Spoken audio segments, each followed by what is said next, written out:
नमस्कार, मेरा नाम डॉक्टर सुनीता नौटियाल है। मैं असिस्टेंट प्रोफेसर शिक्षा शास्त्र राजकीय महाविद्यालय रायपुर से हूँ। मैं आज आपको शिक्षा के उद्देश्य क्या होते हैं, शिक्षा के वैयक्तिक उद्देश्य क्या हैं, शिक्षा के सामाजिक उद्देश्य क्या है, इस पर अपना व्याख्यान दूंगी। जैसा कि आप सभी जानते हैं कि शिक्षा मनुष्य के जीवन में सबसे महत्वपूर्ण स्थान रखती है।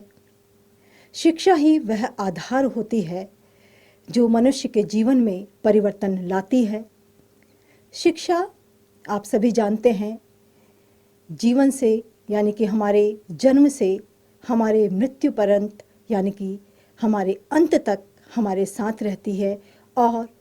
यह सीखने और सिखाने की जो प्रक्रिया होती है वो निरंतर चलती रहती है और मनुष्य को विकास के पथ पर आगे बढ़ाती रहती है। आप सभी जानते हैं या हम ये सभी समझते हैं कि जब बालक जन्म लेता है तब वह सबसे पहले अपने परिवार के संपर्क में आता है और यहीं से उसकी शिक्षा का यानी कि सीखने की प्रक्रिया का प्रारंभ हो जाता है। इस तरह से कई औपचारिक और अनौपचारिक माध्यमों से वह शिक्षा को लेता रहता है। शिक्षा की इन प्रक्रियाओं के आधार पर ही किसी भी देश का भविष्य निर्धारित होता है। यानी कि शिक्षा की इस प्रक्रिया के उद्देश्य क्या है, यह कोई भी देश अपनी प्राथमिकताओं के आधार पर, देश ही नहीं कोई समाज, कोई मनुष्य, कोई राष्ट्र अपनी प्राथमिकताओं के आधार पर इन उद्देश्यों का निर्धारण करता है। इतिहास गवाह होता है कि जो देश, जो राष्ट्र, जो समाज अपने उद्देश्यों का निर्धारण करता है वो हमेशा बहुत तीव्र गति से विकास के पद पर अग्रसर होता है। और जिस देश में, जिस समाज में, जिस राष्ट्र में उद्देश्य विहीन शिक्षा होती है वह निरुद्देश्य शिक्षा प्रणाली को जन्म देता है, जिसका आगे कोई फल न वहाँ के नागरिकों को न वहाँ के समाज को मिल पाता है। इस तरह उस देश की, उस राष्ट्र की जो विकास की गति होती है वो उद्देश्यपूर्ण शिक्षा वाले देशों के विकास की गति से बहुत मंद हो जाती है। इसीलिए आज हम ये समझेंगे कि शिक्षा में उद्देश्यों का निरूपण करना और उसका निर्धारण करना क्यों आवश्यक होता है। शिक्षा के उद्देश्य एक पूर्व निर्धारित तथ्य होते हैं जिनको हम पूर्व में निश्चित कर लेते हैं कि जो शिक्षा हम दे रहे हैं वो किस लिए उद्देश्यपूर्ण होनी चाहिए और उसके उद्देश्य क्या होने चाहिए। क्योंकि जब हमारे पास शिक्षा के उद्देश्य होंगे तभी वहाँ के नागरिक, वहाँ के जो बच्चे हैं, जो बालक हैं, वो अपने लक्ष्यों की पूर्ति कर सकेंगे। अगर शिक्षा में उद्देश्य नहीं होते हैं तो बी.डी. भाटिया जो एक बहुत बड़े शिक्षाविद है वो ये कहते भी हैं कि उद्देश्य विहीन शिक्षा उसी नाव की तरह है जिसको बिना पतवार के आप लहरों के हवाले कर देते हैं और वो नाव लहरों पे हिचकोले खाती खाती ऐसी ही उद्देश्यहीन भटकती हुई कहीं जाकर अपने तट पर लगती है। यानी कि लगती भी होगी तो बहुत समय लेती होगी या अपने उस फल को प्राप्त नहीं कर पाती होगी जिसकी आशा की जाती है। किसी भी देश की शिक्षा व्यवस्था के फलों का ना प्राप्त करना, उसकी दुर्दशा का होना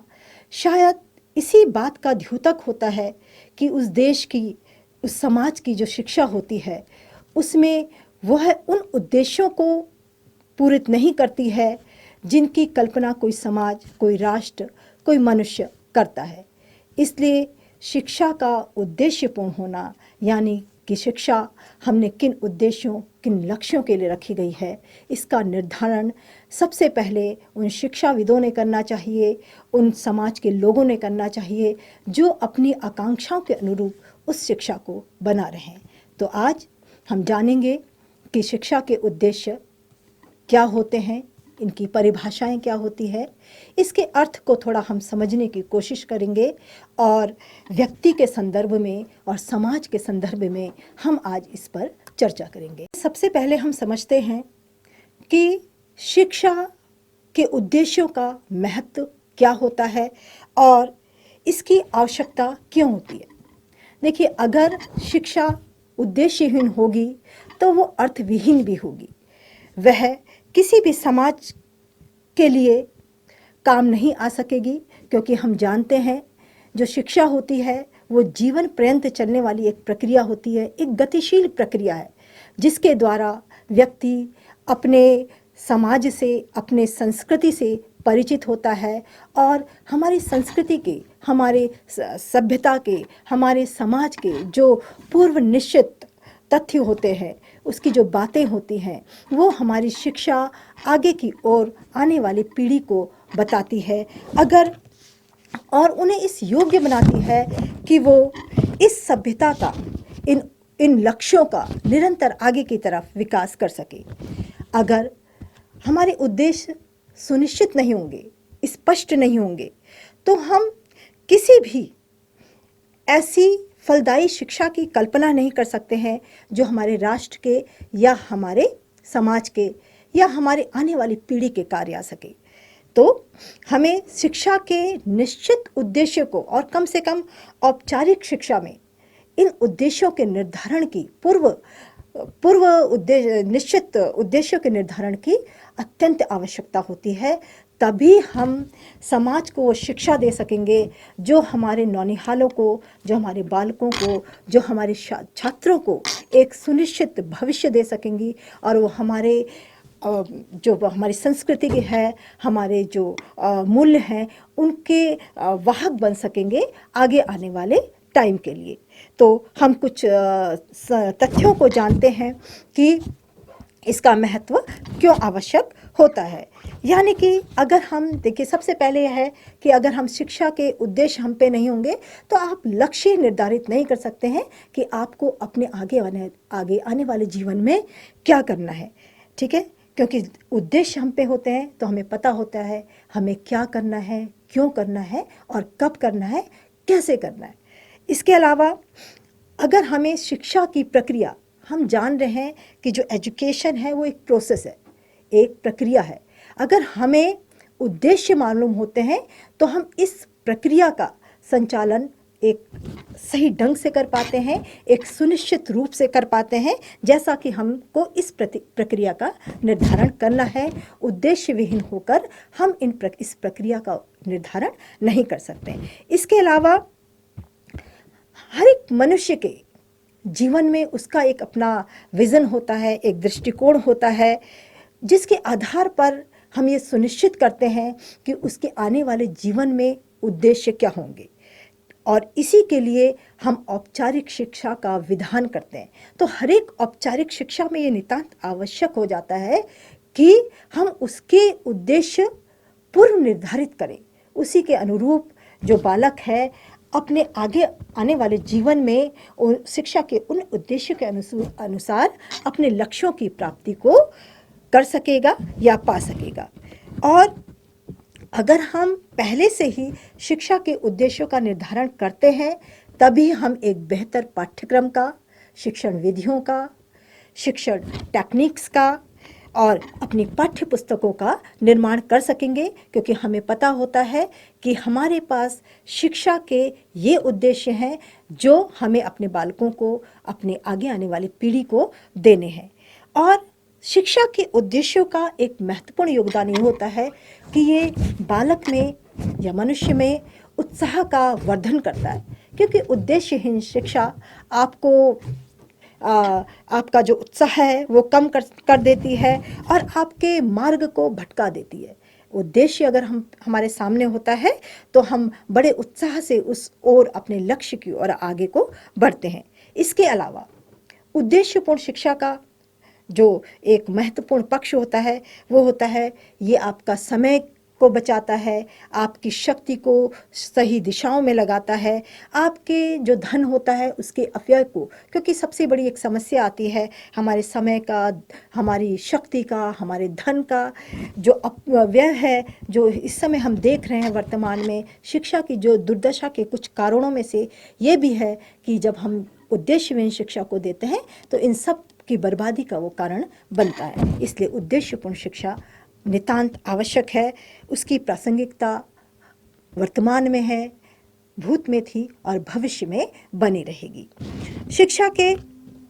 उद्देश्यों के संदर्भ में जो अध्यापन कार्य है, जो हमारा पाठ्यक्रम है, हमारा पुस्तकालय है, हमारी पाठ्य सामग्री है, जो सिलेबस हमारा है, कंटेंट हमारे हैं, या शिक्षण विधियाँ जो है वो, उसमें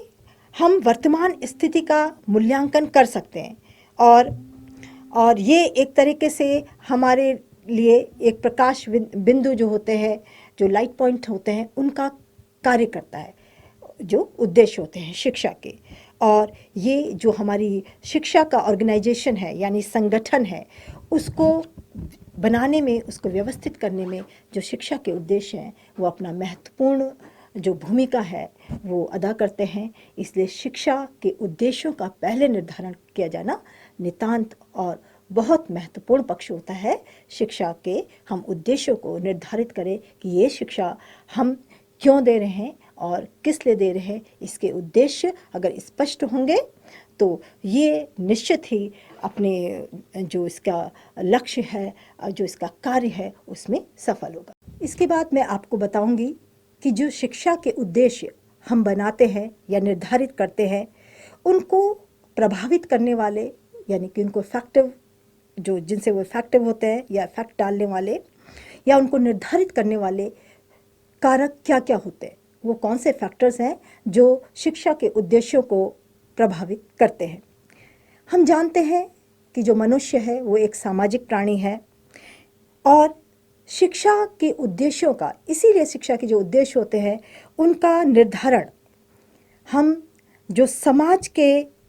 आवश्यकताएं हैं उसके अनुसार करते हैं। और शिक्षा का जो निर्धारण है वो होना भी समाज की आवश्यकताओं के अनुसार ही होना चाहिए, क्योंकि हमारा जो संबंध होता है यानी कि शिक्षा का जो संबंध होता है वो मनुष्य के वास्तविक जीवन से होता है। शिक्षा हमारे जीवन के लिए कार्य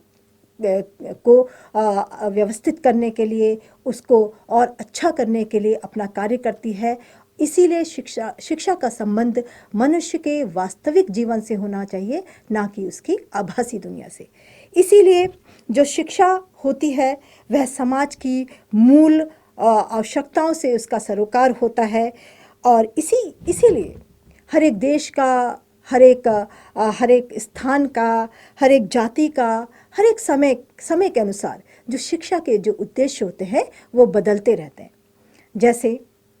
शिक्षा के, इसीलिए जो हम देखते हैं कि शिक्षा के उद्देश्य जो आज से 100 साल पहले थे वो शायद आज इतने प्रासंगिक ना हो, क्योंकि वैदिक काल से लेकर हम देखते हैं बौद्ध काल, फिर मुस्लिम काल, इन सब में शिक्षा के उद्देश्यों ने अपना अपना जो रूप है वो थोड़ा थोड़ा बदला है। हालांकि जो शाश्वत उद्देश्य होते हैं वो वही रहते हैं, लेकिन फिर भी समय, काल, परिस्थिति, देश के अनुसार हम शिक्षा के उद्देश्यों का निर्धारण करते रहते हैं। इसीलिए अरस्तु ने भी बोला है, जैसे अरस्तु ने पहले बोला है कि शिक्षा का जो उद्देश्य था उनका निर्धारण मनुष्य के मन, उसके मनुष्य के जो शरीर है यानी कि इसका जो स्वस्थ शरीर है और उसका जो मस्तिष्क है, इसका विकास करना जो है पहले शिक्षा का मुख्य उद्देश्य माना गया था। लेकिन शनि इन विचारों में परिवर्तन होता गया और समाज की आवश्यकताएं अपना जो रूप है, अपना जो कलेवर है वो बदलती रही। और शिक्षा बहुत आगे बढ़कर शिक्षा ने मनुष्य के हर पक्ष को, यानी कि उसका चाहे वो आध्यात्मिक पक्ष हो, चाहे उसका मानसिक पक्ष हो, शारीरिक हो, उस हर पक्ष को शिक्षा ने प्रभावित करना स्टार्ट किया। इसीलिए जो महात्मा गांधी ने शिक्षा के उद्देश्यों को या शिक्षा के कार्य को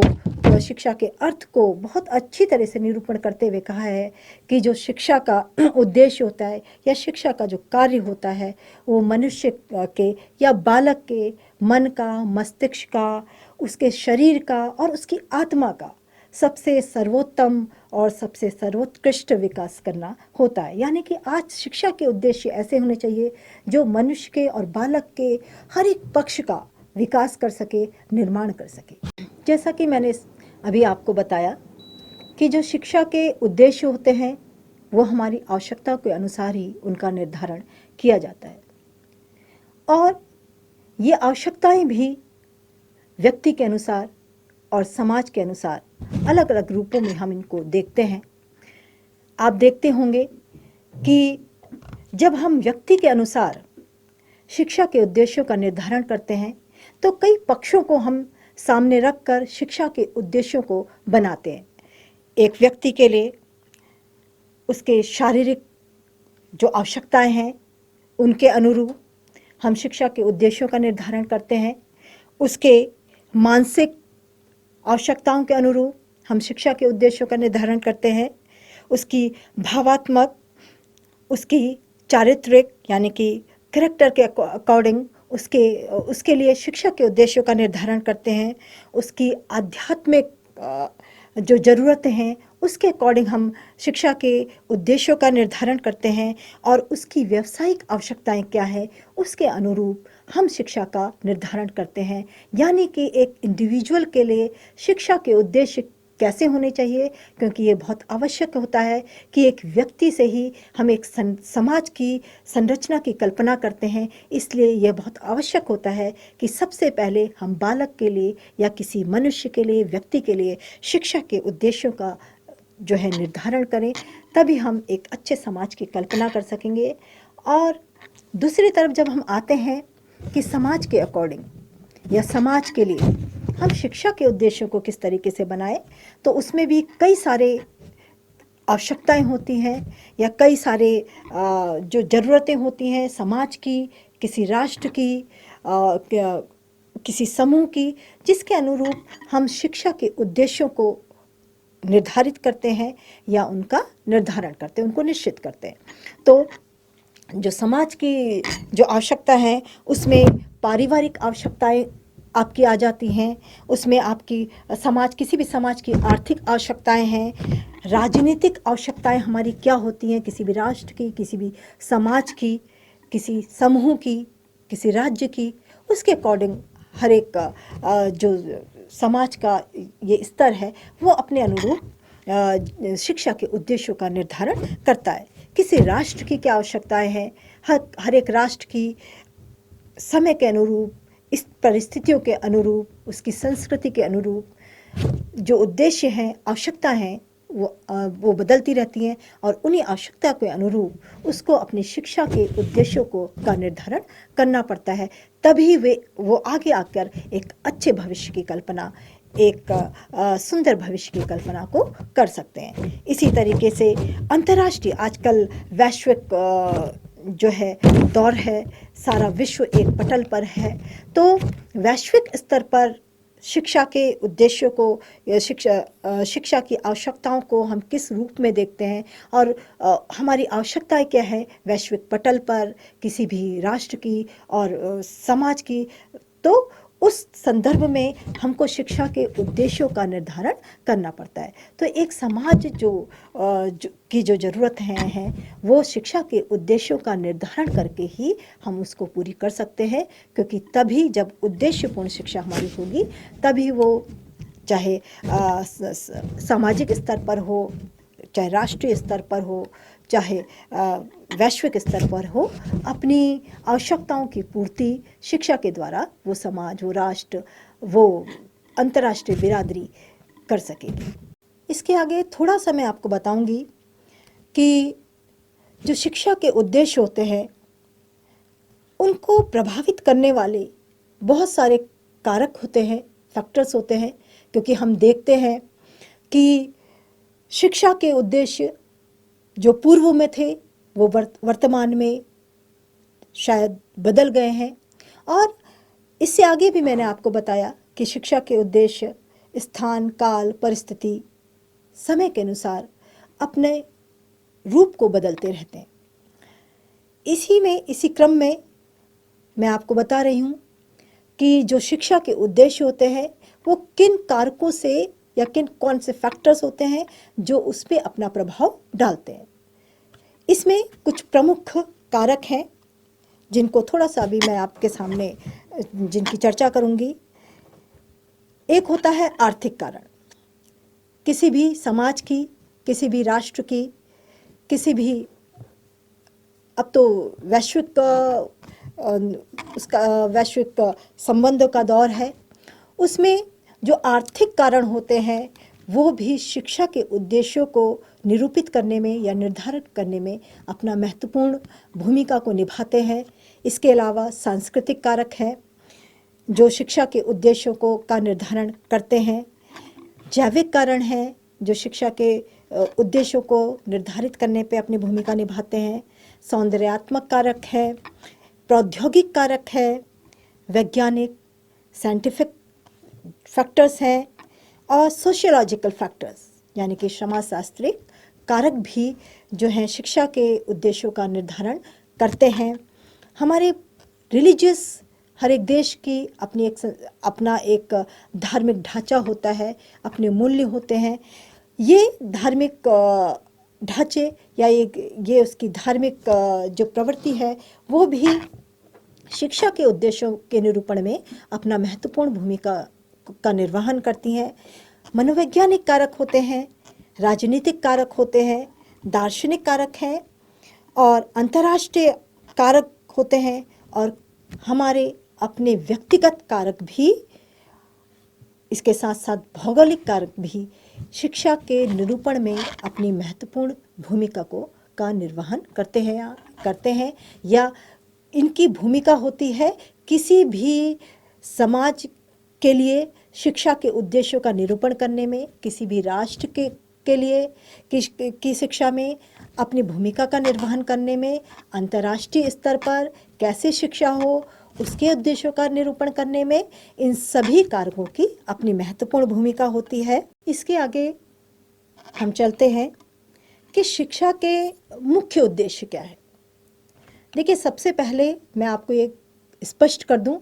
कि शिक्षा के अपने कोई उद्देश्य नहीं होते। शिक्षा के उद्देश्य वही होते हैं जो किसी समाज के उद्देश्य होते हैं, यानी जिन उद्देश्यों का निर्धारण वहाँ का समाज करता है, वहाँ के लोग करते हैं और वो अपनी आवश्यकताओं के अनुसार उन उद्देश्यों का जो निर्धारण है वो करते हैं। इसीलिए जो शिक्षा के उद्देश्य होते हैं वो हर एक जगह पर, हर एक स्थान पर, हर एक काल पर और हर एक राष्ट्र में अलग अलग तरह के होते हैं। एक जैसे शिक्षा के उद्देश्य सभी जगह कारगर नहीं हो सकते क्योंकि वो उस जगह की आवश्यकताओं की पूर्ति के लिए, वहाँ के लोगों की आवश्यकताओं की पूर्ति के लिए, वहाँ की परिस्थितियों की आवश्यकताओं की पूर्ति के लिए बने होते हैं। इसलिए शिक्षा के उद्देश्य वहाँ के समाज की आवश्यकताओं की पूर्ति के लिए होते हैं। इसलिए इनका निर्धारण भी वही समाज करता है कि वहाँ की शिक्षा कैसी हो और उसके उद्देश्य कैसे हों। तो अभी हम सबसे पहले ये चर्चा करेंगे कि शिक्षा के मुख्य उद्देश्य क्या है। हम मुख्यतः इसको 3 वर्गों में बांटते हैं शिक्षा के उद्देश्यों को। पहला होता है शिक्षा के व्यक्तिगत उद्देश्य, यानी कि जो व्यक्ति होता है, व्यक्ति, बहुत से विद्वान, बहुत से शिक्षाविद, बहुत से दार्शनिक ये मानते हैं कि व्यक्ति सर्वोपरि होता है। व्यक्ति से ही आगे समाज के हर ढांचे का निर्माण होता है। तो जो इस मत को मानने वाले होते हैं वो व्यक्तिगत उद्देश्यों पर, शिक्षा के व्यक्तिगत उद्देश्यों पे सबसे ज़्यादा अपना जो पक्ष है वो रखते हैं। इसके बाद हम शिक्षा के सामाजिक उद्देश्य क्या होते हैं, यानी कि समाज के लिए शिक्षा के उद्देश्यों का निरूपण कैसे हो, वो किस तरीके के होने चाहिए और समाज के लिए ये उद्देश्य कैसे कार्य करेंगे, समाज के लिए आगे लक्ष्यों तक वो कैसे पहुंचाएंगे उस समाज के लोगों को, उस समाज को। और इसके अलावा बहुत महत्वपूर्ण उद्देश्य होते हैं राष्ट्र संबंधी उद्देश्य, क्योंकि सर्वोपरि लक्ष्य जो होता है किसी भी शिक्षा का वो राष्ट्रहित होता है। इसलिए हम इस पक्ष को नहीं नकार सकते कि शिक्षा का जो एक महत्वपूर्ण जो कार्य होता है वो किसी भी राष्ट्र का विकास करना, निरंतर विकास करना और उसको उस चरम तक पहुंचाना है जहां पर वो प्रकाशित हो सके और अपने हर एक नागरिक को एक सुनिश्चित, एक उज्जवल भविष्य दे सके। तो सबसे पहले हम जो बात करेंगे, जो मैं आपको बताऊंगी, वो है शिक्षा के वैयक्तिक उद्देश्य। तो शिक्षा के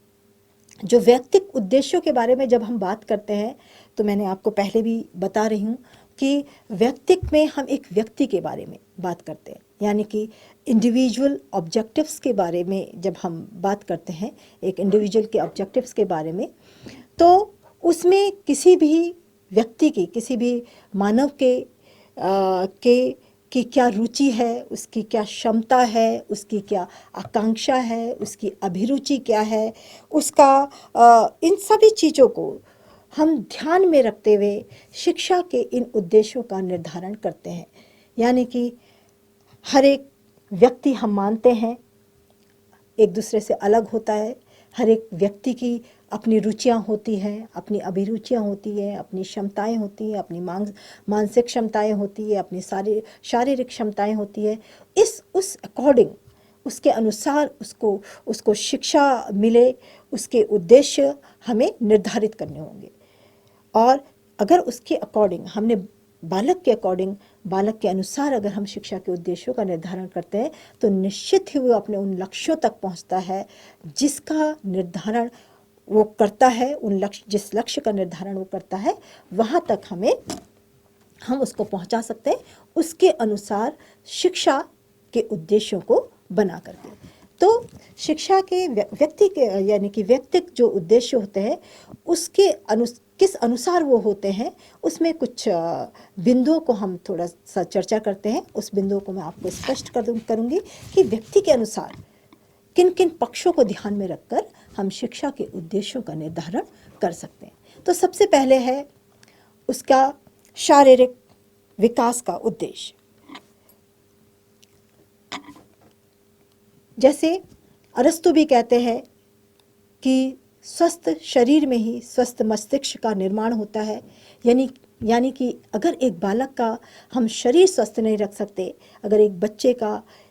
शरीर स्वस्थ नहीं है, तो हम ये कल्पना भी नहीं कर सकते कि हम उसके अंदर एक अच्छे मस्तिष्क का निर्माण कर सकेंगे। शारीरिक विकास का जो उद्देश्य है, यानी कि ऑब्जेक्टिव ऑफ फिजिकल डेवलपमेंट, हम जानते हैं कि जो शरीर का विकास होता है वो सार्वभौमिक है और सार्वकालिक। हर काल में, हर जगह में एक स्वस्थ शरीर की चाहत हम करते हैं, क्योंकि अगर जब एक स्वस्थ शरीर हम पे होता है तभी हम सब कार्यों का, या कहिए कि अपने सब धर्मों का हम निर्वहन कर सकते हैं। अगर बच्चे का शरीर अस्वस्थ है तो हम ये कल्पना नहीं कर सकते हैं कि वो और किसी कार्य को वो कर सकेगा और किसी उपलब्धियों को प्राप्त करेगा, क्योंकि सारी उपलब्धियां एक अच्छे शरीर से ही प्राप्त की जा सकती हैं। अच्छे शरीर में ही एक अच्छा मन, एक अच्छा मस्तिष्क निवास करता है। ऐसे बहुत सारे दार्शनिकों के हमने विचार सुने हैं, हम जानते हैं। इसलिए बच्चे का शरीर का विकास करना शिक्षा का प्रमुख उद्देश्य होना चाहिए। उसके लिए हमारे पाठ्यक्रम में हमारी जो शिक्षण विधियाँ हैं उनको हमें उस तरीके से बनाना होगा। हमारी जो सारी प्रक्रिया है शिक्षा की वो उस अनुरूप हो जो बच्चे के शारीरिक विकास में अपना योगदान दे सके। जो दूसरा बिंदु है वो है मानसिक बौद्धिक विकास का उद्देश्य, यानी कि objective of mental intellectual development of child, बालक का। इसके अलावा जो हम अब दूसरा उद्देश्य पढ़ रहे हैं, जो बालक का या किसी भी मनुष्य के मस्तिष्क का विकास करना शिक्षा का मुख्य उद्देश्य होना चाहिए, या शिक्षा का एक मुख्य दायित्व होना चाहिए। जो मानसिक दृष्टि से परिपक्व बालक होता है, मानव होता है, वो किसी भी तरह की उसके आगे समस्या आती है, यानी कि कोई राजनीतिक समस्या हो, कोई आर्थिक समस्या हो, कोई सामाजिक समस्या हो, वो इसका समाधान कर सकता है। यानी कि और मानसिक जो विकास हम कह रहे हैं, उसमें हमारा तात्पर्य एक बहुत वृहद उससे है। इसमें बच्चे को हम भाषा का ज्ञान तो दें ताकि वो अपने विचारों का आदान प्रदान कर सके, इस जो वस्तु जगत है इसकी इंटरप्रिटेशन वो कर सके, आध्यात्म जगत को जान सके, अपनी जो उसकी मानसिक शक्तियाँ हैं जिसमें उसकी स्मृति है, उसकी कल्पना है, वो निरीक्षण कैसे करता है, उसका तर्क है, उसका चिंतन है, उसकी मनन है, उसका जनरलाइजेशन यानी कि सामान्यकरण है, और कैसे वो किसी भी चीज़ का डिसीज़न लेता है, इन सब का वो निर्धारण कर सके, ये सब और सत्य असत्य में भेद कर सके। इसे हम उसका मानसिक विकास करके ही ये सब चीज़ों का विकास हम उसमें कर सकते हैं। इसलिए शिक्षा का उद्देश्य बच्चे में आत्मविश्वास को जागृत करना भी होना चाहिए, और ये आत्मविश्वास उसमें तभी आता है जब हम उसका मानसिक विकास कर सके। इसलिए शिक्षा का उद्देश्य शारीरिक विकास के साथ साथ उसका मानसिक विकास करना भी होना चाहिए एक बालक का। हम इसको व्यक्तिगत जो उद्देश्य है उसके निर्धारण में हम इन तथ्यों को पढ़ रहे हैं, इस पॉइंट को पढ़ रहे हैं। तो ये मानसिक विकास भी एक प्रमुख उद्देश्य होता है शिक्षा के, एक व्यक्ति के विकास के लिए। इसके अलावा है चारित्रिक विकास का उद्देश्य, यानी कि ऑब्जेक्टिव ऑफ कैरेक्टर डेवलपमेंट। जो बच्चे का है आजकल के वर्तमान संदर्भ में, ये पक्ष को हम भूलते जा रहे हैं, और शिक्षा शायद उद्देश्यपूर्ण होते हुए भी कहीं कहीं उद्देश्यहीन इसलिए लग रही है क्योंकि इस महत्वपूर्ण पक्ष को हम शिक्षा में कहीं ना कहीं, कि शिक्षा के उद्देश्यों में कहीं ना कहीं हम छोड़ रहे हैं कि एक इसकी शिक्षा का जो उद्देश्य का एक महत्वपूर्ण बिंदु होना चाहिए कि वो किसी भी बालक का चरित्र का, यानी कि उसका नैतिक और उसका चरित्र का वो विकास करे। क्योंकि हर एक समाज तभी आगे पल्लवित होता है, विकसित होता है, जब वहाँ के नागरिकों का, वहाँ के लोगों का अपना एक चरित्र होता है, कुछ सिद्धांत होते हैं, कुछ नियम होते हैं, और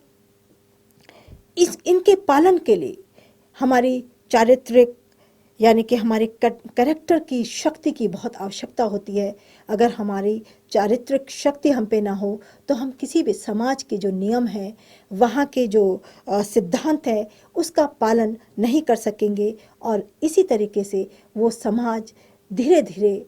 क्षय की ओर बढ़ता रहता है, और समाज एक विकृत रूप शायद सब चीज़ों में, चाहे वो आर्थिक रूप से संपन्न हो, वो राजनीतिक रूप से संपन्न हो, लेकिन अगर वहाँ का बच्चा, वहाँ का बालक, वहाँ की आने वाली पीढ़ी चारित्रिक रूप से अगर सबल नहीं होती है, शक्तिशाली नहीं होती है, तो वो समाज, वो देश, वो राष्ट्र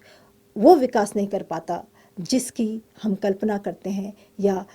वैश्विक पटल पर अपनी छाप छोड़ने के लिए जो किसी भी देश को, किसी भी राष्ट्र को जिस शक्ति की कल्पना वो करता है। इसके अलावा होता है आध्यात्मिक विकास का सिद्धांत, ऑब्जेक्टिव ऑफ स्पिरिचुअल डेवलपमेंट। हम जानते हैं, अगर हम भारत जैसे राष्ट्र के संदर्भ में बात करते हैं तो हमारी वैदिक काल से जो हमारी संस्कृति है वो आध्यात्मिक संस्कृति रही है, यानी कि हम मस्तिष्क को नहीं, मन को, आत्मा को भी महत्वपूर्ण स्थान देते हैं। और लेकिन आज भौतिकवाद के इस युग में, वस्तुवाद के इस युग में हम इस महत्वपूर्ण पक्ष को भूलते जा रहे हैं, और इसीलिए ये बाह्य जगत से,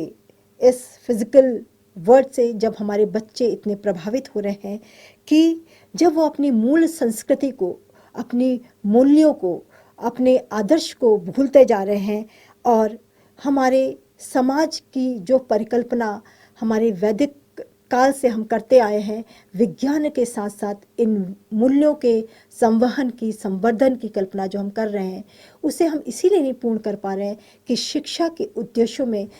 शायद कहीं ना कहीं ये कमी रह रही है कि हम आध्यात्मिक पक्ष को उतना महत्वपूर्ण स्थान नहीं दे रहे हैं जितना हमारे जैसे राष्ट्र के लिए आवश्यक है। क्योंकि हम बार बार ये कह रहे हैं कि किसी भी शिक्षा के उद्देश्य वहाँ के स्थान, वहाँ की आवश्यकता, वहाँ के परिस्थितियों के अकॉर्डिंग निर्धारित होती है। और ये हमारे राष्ट्र की आवश्यकता है कि हम अपनी प्राचीन सभ्यता, अपने मूल्यों और अपने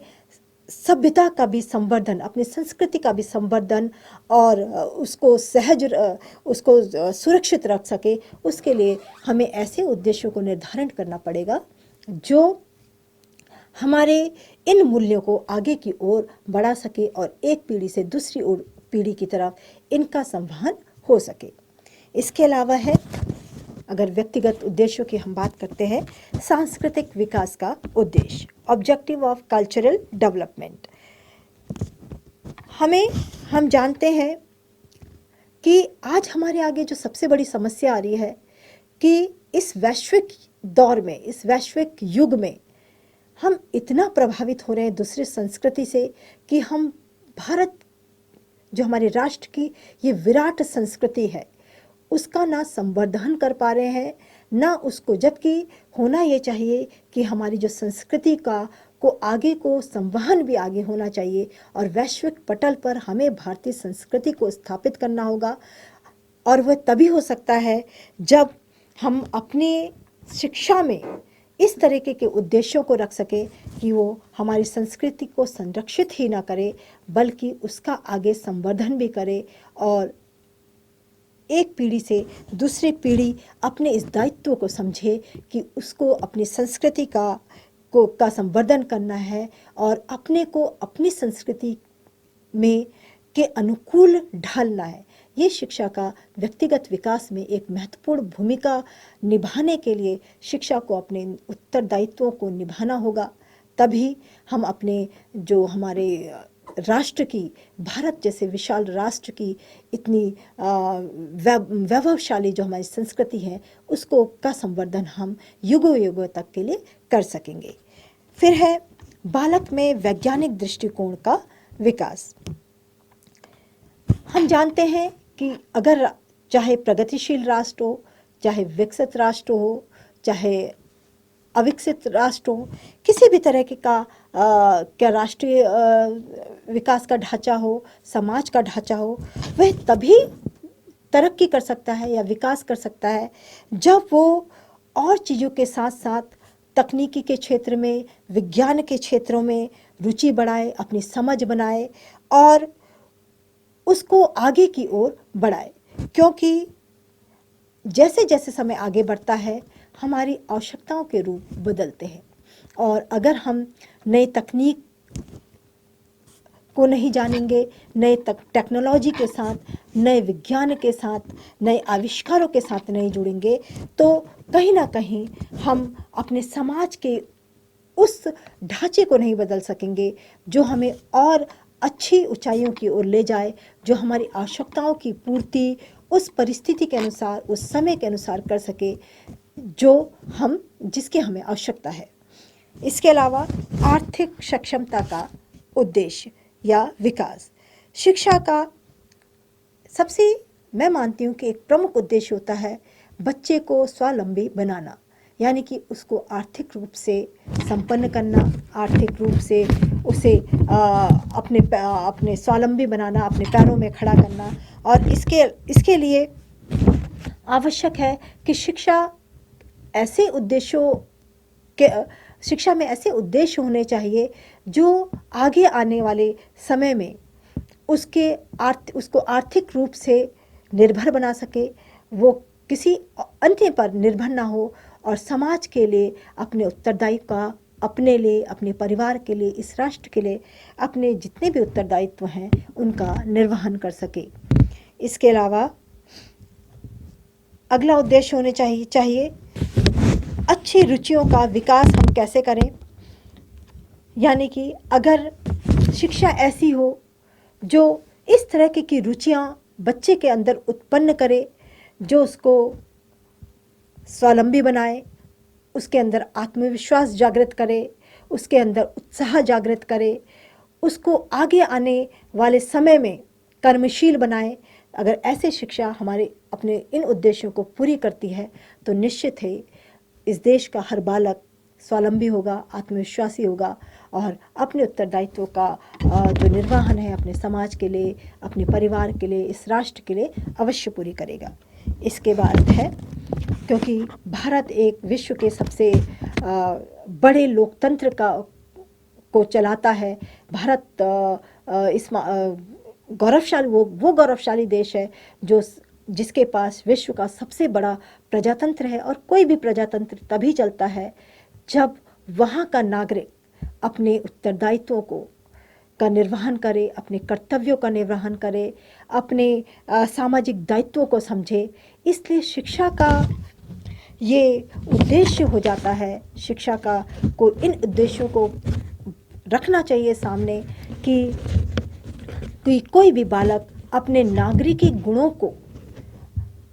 आरंभ से ही समझे और वो इस तरीके का जब वो शिक्षा अपनी ग्रहण करे, पूरी करे, तो वो इस तरीके का नागरिक बने जो समाज के लिए, राष्ट्र के लिए, इस विश्व के लिए अपने कर्तव्यों का, अपने जो भी उसके उत्तरदायित्व हैं उसका निर्वहन कर सके। क्योंकि भारत जैसे विराट देश में जहाँ इतनी तरह की संस्कृतियाँ हैं, इतने तरीके के धर्म हैं, अलग अलग तरह के स्तर हैं, अलग अलग तरह की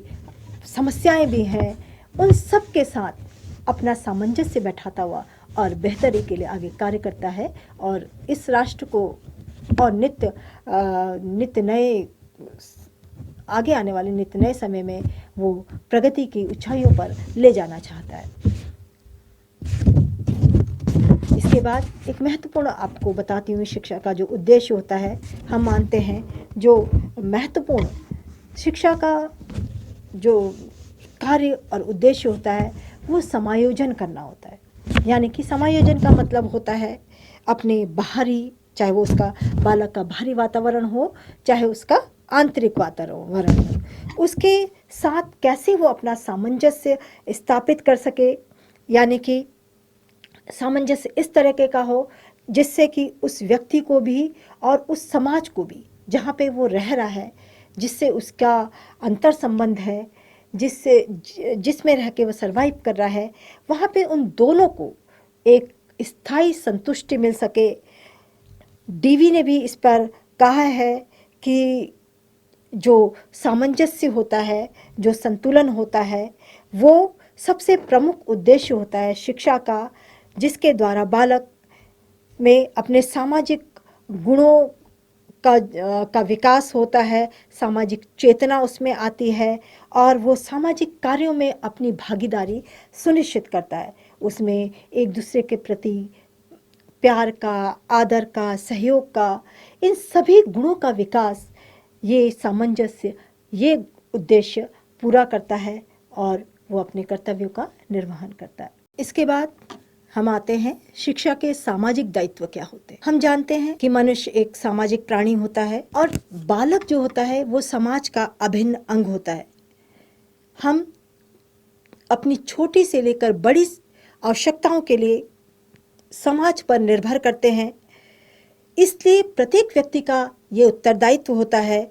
कि वो समाज में संपन्नता लाए, समाज में स्थिरता लाए और समाज की बेहतरी के लिए अपने कर्तव्यों का निर्वहन करें। अगर हम समाज के प्रति इन उत्तरदायित्वों की भावना अगर बच्चे में आरंभ से ही डालना प्रारंभ कर देते हैं तो इसका सवाल ही नहीं उठता कि बच्चा अपने सामुदायिक या सामाजिक कर्तव्यों का निर्वहन ना करे। क्योंकि विद्यालय जो होती है वो एक प्रारंभिक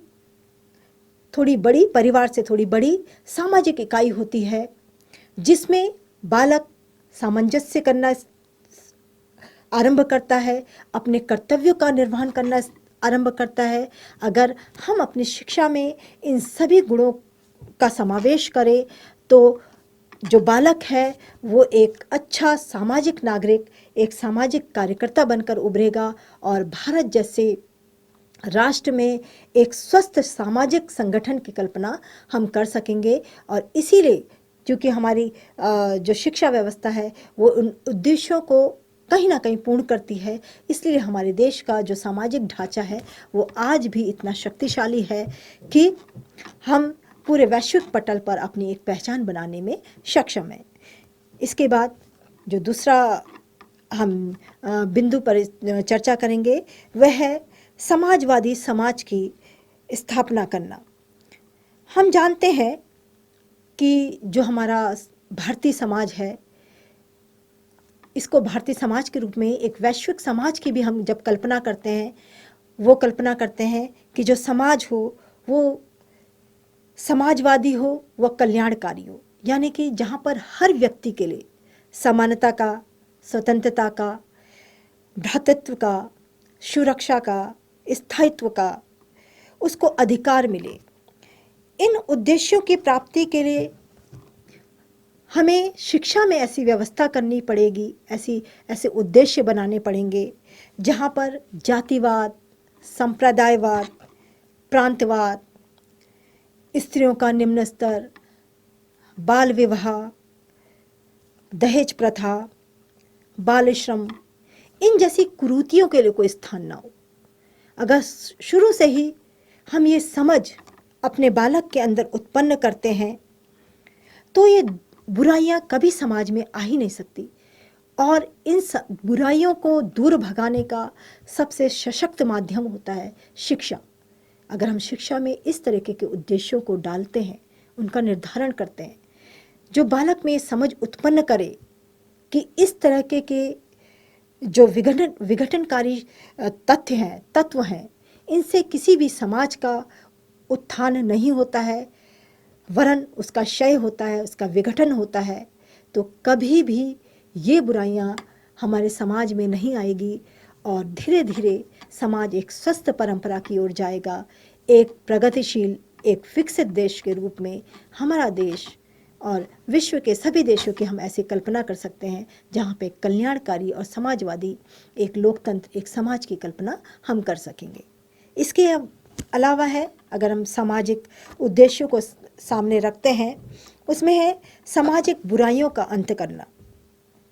मैंने इससे आगे भी चर्चा की कि हर एक राष्ट्र में, वैसे तो हर एक राष्ट्र में आप देखेंगे कहीं ना कहीं समाज में कुछ पक्ष ऐसे होते हैं, ऐसे कुछ कुकृत्य ऐसे होते हैं जो किसी भी समाज की प्रगति को रोकने का कार्य करते हैं, उस समाज को का क्षय करते हैं, उसको नीचे की ओर लाते हैं। और हमारे भारत जैसी जहाँ पे इतनी विराट संस्कृति है, इतनी आदर्श बातें हैं, वहाँ पे भी कुछ ऐसे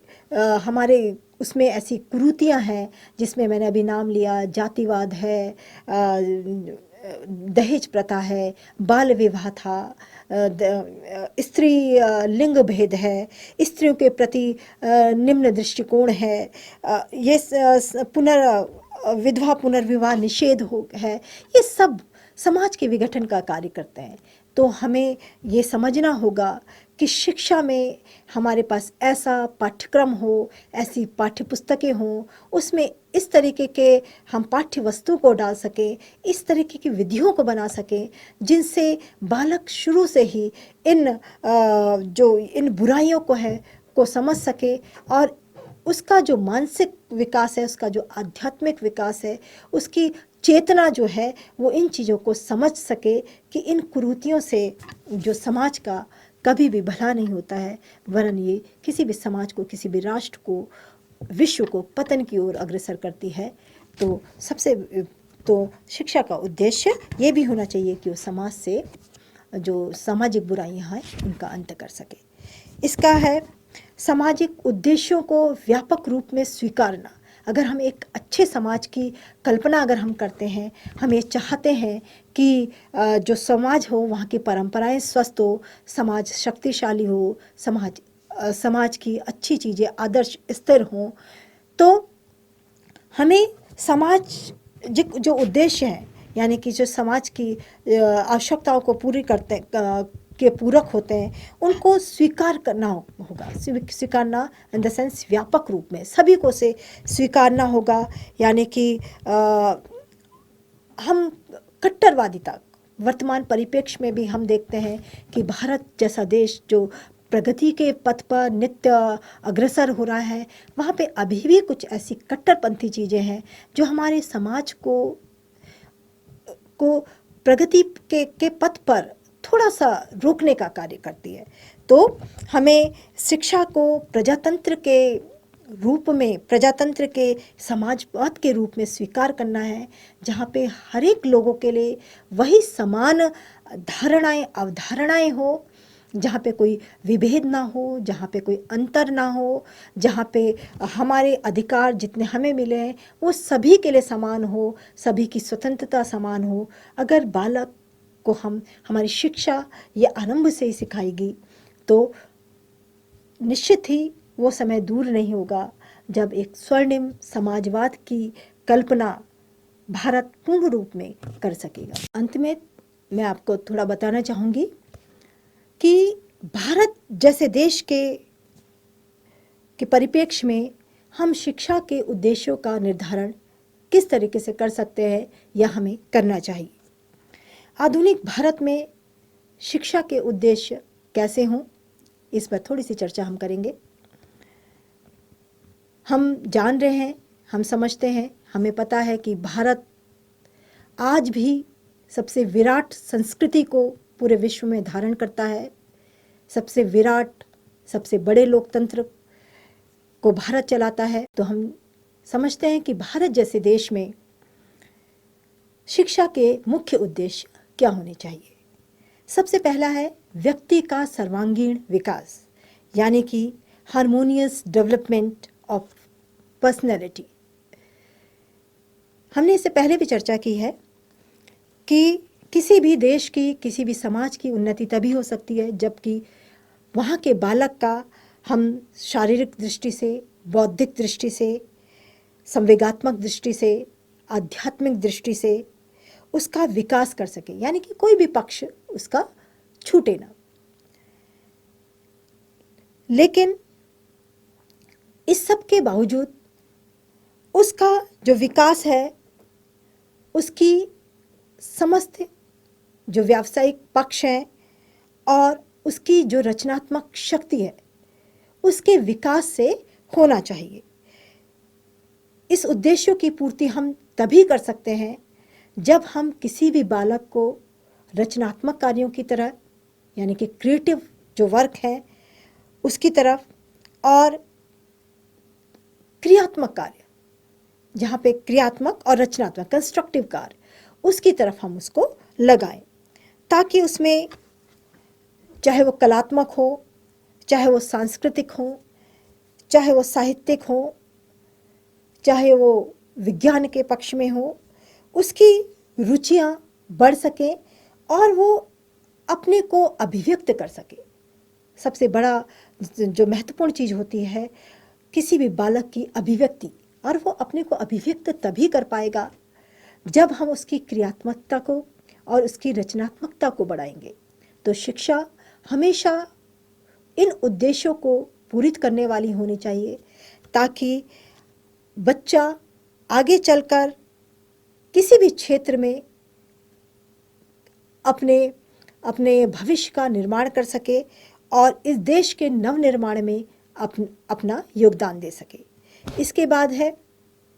हम वर्तमान संदर्भ में भारत जैसे देश के संदर्भ में बात कर रहे हैं, व्यावसायिक कुशलता की उन्नति। वर्तमान समय में ये बहुत आवश्यक है कि हम बालक के अंदर आरंभ से ही श्रम के प्रति आदर का भाव उत्पन्न करें। हम बालक को शिक्षा तो दे सक रहे हैं, हम बालक को व्यावसायिक शिक्षा भी दे रहे हैं, लेकिन अगर उसके मन में कार्य के प्रति सम्मान ना हो, अगर वो जब तक ये ना समझता है कि कार्य कोई भी छोटा या बड़ा नहीं होता है, हर कार्य में अपनी एक रचनात्मकता होती है, एक क्रियात्मकता होती है, तब तक वो उस कार्य में रुचि नहीं लेगा। इसलिए हमें चाहिए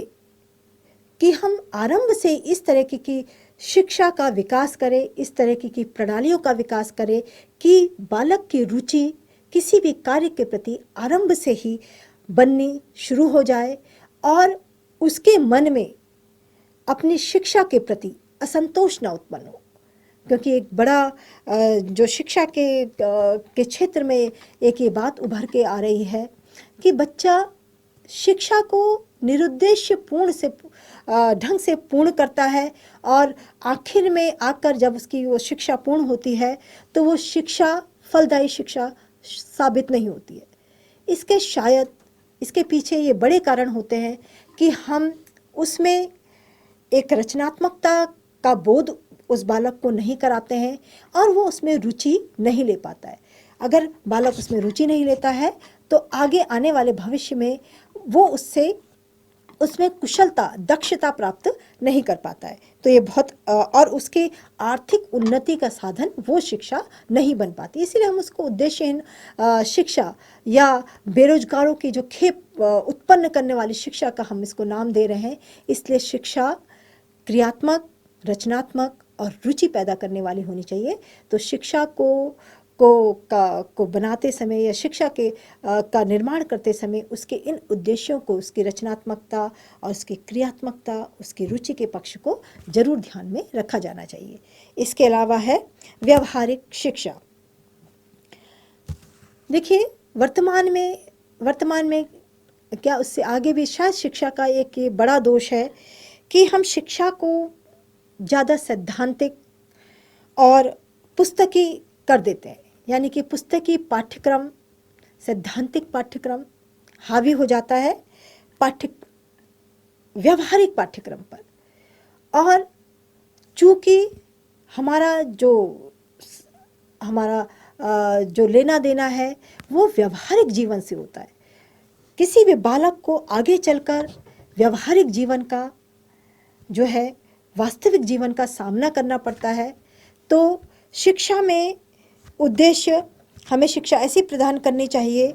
जो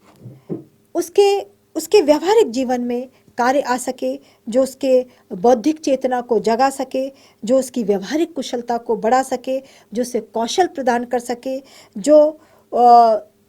उसमें इस तरीके की रचनात्मकता या संवेदनशीलता ला सके जिससे कि वो आगे आने वाले जीवन में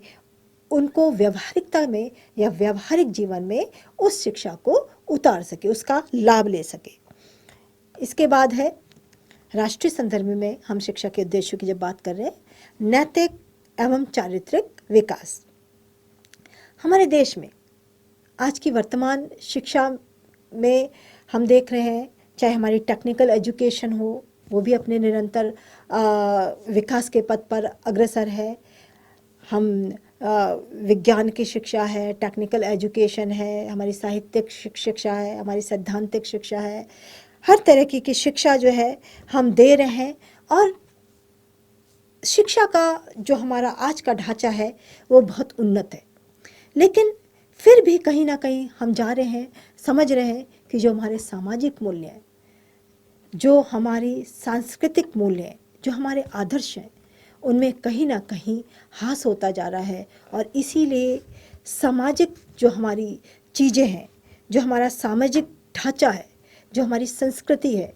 उसमें कहीं ना कहीं संकट गंभीर होता जा रहा है या संकट हमें दिखाई दे रहा है।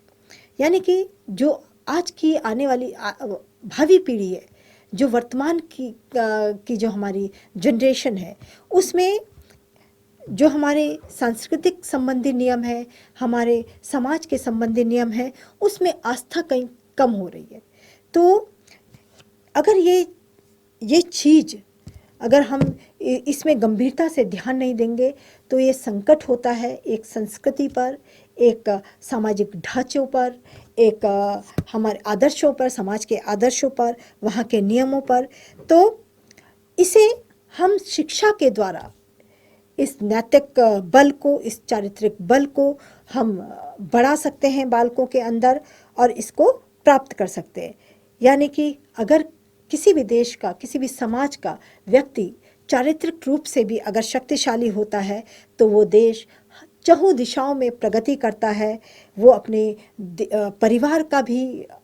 एक बहुत अच्छी तरह से ख्याल रखता है, वो समाज का अच्छा जिम्मेदार नागरिक होता है, वो अपने राष्ट्र को उन्नति के पथ पर ले जाता है। वो किसी भी परिस्थिति में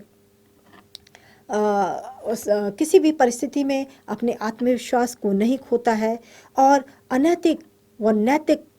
इन दोनों पक्षों को समझते हुए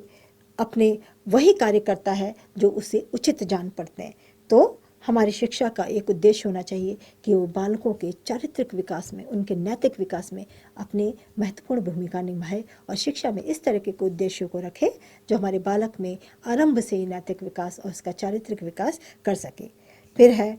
मैंने इससे पहले भी चर्चा की, समाजवादी एक समाज की हम कल्पना करते हैं, क्योंकि हमारे देश में इतनी सारी जातियां हैं, इतने सारे धर्म हैं, इतने सारे वर्ण हैं, इतने ज़्यादा संप्रदाय हैं। तो उन सभी को सुरक्षा मिलनी चाहिए, समानता मिलनी चाहिए, स्वतंत्रता मिलनी चाहिए। तो ऐसी समाजवादी अगर समाज की हम कल्पना कर रहे हैं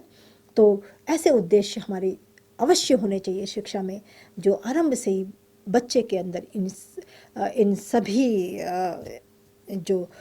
चीज़ें हैं इनको डाल सके और वो एक अच्छे नागरिक के कर्तव्य को निभा सकें। हम बार बार इस बात को रख रहे हैं जब हम भारत जैसे देश के संदर्भ में बात करते हैं कि हमारे देश में प्राचीन काल से ही जीवन के आदर्श हैं, मूल्य हैं, अपनी मान्यताओं के लिए परंपराओं, रीति रिवाज, खान पान, रहन सहन, वेशभूषा आदि में अनेकों विभिन्नताएं पाई जाती है। ऐसा नहीं है कि पूरे भारतवर्ष में सब लोगों का एक जैसा खान पान हो, एक जैसी वेशभूषा हो, एक जैसी परंपराएं हों, एक जैसे रीति रिवाज हों, एक जैसे आदर्श हों, एक जैसे मूल्य हों, शाश्वत मूल्य और आदर्शों को छोड़कर। वरना हर एक जो समाज है, हर एक समूह है, अपने विभिन्न तरह के उनके अलग अलग इस तरह की चीज़ें हैं। तो परिवार में एक बच्चा जब होता है वो अपनी संस्कृति, अपने खान पान, अपनी वेशभूषा, अपने तीज त्योहार, अपने मूल्यों, अपनी मान्यताओं का निर्वहन करता है और वो उन्हीं चीज़ों को अपने परिवार से, अपने समाज से सीख रहा है और वो उनको श्रेष्ठतम मान रहा है। उसके लिए वही सबसे श्रेष्ठ है। लेकिन हम जिस देश में रहते हैं, जिस राष्ट्र में रहते हैं, वहाँ पे ऐसी अनेक संस्कृतियों ने जन्म लिया है, अब अनेक संस्कृतियों का निर्वहन होता है। तो ऐसा अक्सर हो जाता है कि हम अपनी संस्कृति को श्रेष्ठ समझते हैं और दूसरी संस्कृति को हे दृष्टि से देखते हैं और ऐसे में इन परिस्थितियों में इस तरह से अलग अलग संस्कृतियों का टकराव होना संभव हो जाता है। अगर हम जो बालक भारत जैसे विशाल देश में जन्म लेता है, इतने बड़े गणतंत्र को समझता है, समझेगा आगे आके इस इतने बड़े गणतंत्र का, प्रजातंत्र का नागरिक बनेगा, उसके लिए ये समझ होना आवश्यक है कि वो सभी संस्कृतियों का, सभी जातियों का, सभी धर्मों का, सभी के खान पान का, सभी वेशभूषाओं का, सभी आदर्शों का सम्मान करें। अगर हम शिक्षा के उद्देश्य, शिक्षा का पाठ्यक्रम इस तरीके से रखेंगे तो निश्चित तौर पे वो अपनी संस्कृति के साथ साथ, अपने धर्म के साथ साथ, अपने आदर्शों के साथ साथ दूसरे की धर्म, संस्कृति, आदर्श, परंपराओं को भी उतना ही सम्मान देगा जितना अपने धर्म, संस्कृति, परंपराओं, सभ्यता को देता है। और तभी भारत जैसे देश में हम एक अच्छे नागरिक का कर्तव्य निर्वहन कर सकेंगे, ऐसे बालकों को जन्म दे सकेंगे जो इतने बड़े प्रजातंत्र में, इतने बड़े गणतंत्र में अपनी भूमिकाओं का निर्वहन करेंगे, अपने कर्तव्यों का निर्वहन करेंगे। इसलिए राष्ट्रीय संदर्भ में जब हम शिक्षा का निर्धारण करते हैं तो बहुत आवश्यक होता है कि हम इन पक्षों को ज़रूर ध्यान में रखें ताकि जो बच्चा है वो अपने कर्तव्यों का, बालक है जो अपने कर्तव्यों का निर्वहन कर सके। फिर है भावात्मक एकता का विकास, यानी कि हम इसे बोलते हैं डेवलपमेंट ऑफ इमोशनल इंटीग्रिटी। एक होता है, हम ही जानते हैं कि अपने धर्म पर, अपने आदर्शों पर अपनी चीज़ों पर मर मिटने की भावना हो वो अच्छी बात है, लेकिन इन भावनाओं ने दुर्भाग्य से, अगर हम भारत जैसे देश के संदर्भ में बात करते हैं, तो ये भावनात्मकता यानी कि जो भावनाएं हैं प्रत्येक मनुष्य की, वो इतनी बलवती हो जाती हैं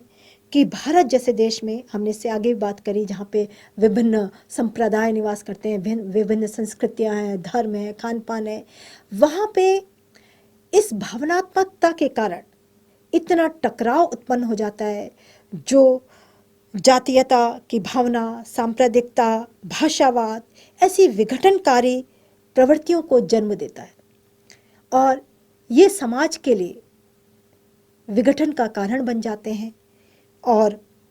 भारत जैसे देश का जो निरंतर प्रगति के पथ पर बढ़ रहा है, विकास की चरम सीमा तक पहुंच रहा है, वो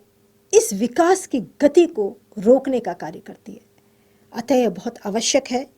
कि जब हम भारत जैसे देश के संदर्भ में, आजकल वैश्विक पटल पर भी हम इसकी बात करते हैं, क्योंकि पूरा विश्व एक परिवार है, एक मंच पर है, तो वैश्विक पटल पर भी हम इसकी बात करते हैं कि हाँ, अगर हम शिक्षा के उद्देश्यों का निर्धारण इस तरीके से करें कि बच्चा जो है वो प्रारंभ से ये जाने कि किसी की भी संस्कृति गौड़ नहीं है, किसी की भाषा गौड़ नहीं है, किसी के भी आदर्श, किसी की भी परंपराओं का भी वही सम्मान है जो हमारी अपनी परंपराओं का, अपनी भाषा का, अपने धर्म का सम्मान है। तो निश्चित ही वो दूसरे की चीज़ों का भी उतना ही सम्मान करेगा जितना अपनी चीज़ों का करता है। और ऐसे विघटनकारी तत्व, यानी कि उसको भावनात्मक रूप से हमें इतना मजबूत करना है शिक्षा के उद्देश्यों के द्वारा, ताकि वो सभी संस्कृतियाँ, सभी भाषाएं, सभी धर्म एक सूत्र में जुड़े और एक दूसरे की भलाई के लिए, एक दूसरे को शक्तिशाली करने के लिए, एक दूसरे को सहयोग करने के लिए, एक दूसरे का ज्ञानवर्धन करने के लिए अपनी भूमिकाओं का निर्वहन करें, ना कि एक दूसरे को तोड़ने के लिए, एक दूसरे की शक्तियों को कम करने के लिए। तो अगर हम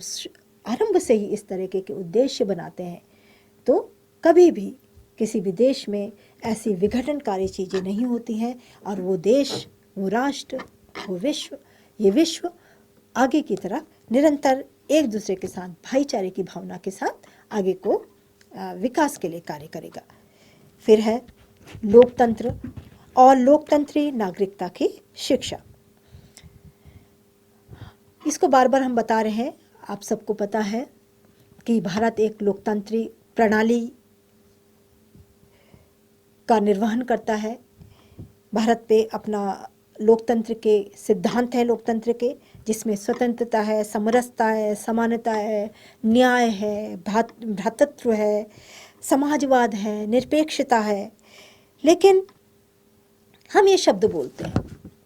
शिक्षा के इतने शक्तिशाली होने के बावजूद हम कभी कभी उसे उद्देश्यहीन, लक्ष्यविहीन बोलने के लिए विवश हो जाते हैं। क्यों? क्योंकि जब इस तरह की विघटनकारी जब चीज़ें कहीं किसी भी समाज में, किसी भी राष्ट्र में घटित होती है, तो संशय होता है कि कहीं शिक्षा अपने उद्देश्यों को पूर्ण करने में विफल तो नहीं हो रही है। अगर हमारी शिक्षा अपने इन उद्देश्यों को समेटे हुए रहती है, इन उद्देश्यों को पालन करती है, इन सिद्धांतों का प्रशिक्षण देने वाली बनती है कि हम अपने बच्चों को, अपने बालकों को विद्यालय शिक्षा से नहीं, जब वो परिवार में अपने माता पिता के, अपने और लोगों के संपर्क में आता है, वहीं से अगर हम उसको इस नागरिक गुणों और कर्तव्यों का ज्ञान कराना स्पष्ट कर दे, उसके कर्तव्य पालन क्या है, उसको क्या क्या कर्तव्य पालन करने हैं, एक नागरिक होने के नाते, समाज का व्यक्ति होने के नाते उसके क्या कर्तव्य है, तो वो आरंभ से ही जागरूक होना शुरू हो जाएगा। इसलिए शिक्षा के उद्देश्य और औपचारिक शिक्षा के तो ये अवश्य ही ये उद्देश्य हमें सुनिश्चित करने होंगे, ताकि हम एक लोकतांत्रिक देश के नागरिक होने के नाते एक बालक के क्या कर्तव्य होते हैं, उसके उत्तरदायित्व क्या है, उसको आरंभ से ही ये सुनिश्चित करा सकें और उसको उसका ज्ञान उसे करा सकें। इसके बाद है अंतर्राष्ट्रीय समझ का विकास, डेवलपमेंट ऑफ इंटरनेशनल अंडरस्टैंडिंग। वर्तमान जो समय है उसमें चाहे वो संचार के माध्यम हो, चाहे वो आधुनिक तकनीक हो, विज्ञान का प्रसार हो, कारण कोई भी हो, उस सब ने या वैश्विक ज़रूरतें हों, उन सब ने विश्व को एक पटल पर लाके खड़ा कर दिया है। अब चाहे वो ज्ञान विज्ञान का क्षेत्र हो, हम एक दूसरे से, चाहे वो हम भावनात्मक रूप से हो, चाहे वो आर्थिक रूप से हो, चाहे वो राजनीतिक रूप से हो, हम एक दूसरे से जुड़ गए हैं। आप देखते हैं विश्व के किसी भी कोने में कोई भी घटना घटित होती है, प्रभावित उससे विश्व का हर एक देश, हर एक नागरिक होता है। तो इसलिए अब वर्तमान समय में हमें ऐसे शिक्षा की आवश्यकता है जो बच्चे में अपने लिए, अपने समाज के लिए, अपने राष्ट्र के लिए ही समझ न उत्पन्न करे, कर्तव्य न उत्पन्न करे, बल्कि पूरे विश्व के संदर्भ में उसके अंदर समझ उत्पन्न करे। वो पूरे विश्व की समस्याओं में रुचि ले, उसके समाधान में रुचि ले, उसके मदद में यथासंभव से क्या मदद हो सकती है उसमें रुचि ले, उसमें भावनात्मक रूप से जुड़े, उसके दुख में दुखी हुए, उसके सुख में सुखी हुए, और पूरे वसुधैव कुटुंबकम इस भावना को अब हमें बालक के अंदर आरंभ से ही लाना होगा, ताकि वो दूसरे की, पूरे विश्व की सभ्यता, संस्कृति, धर्म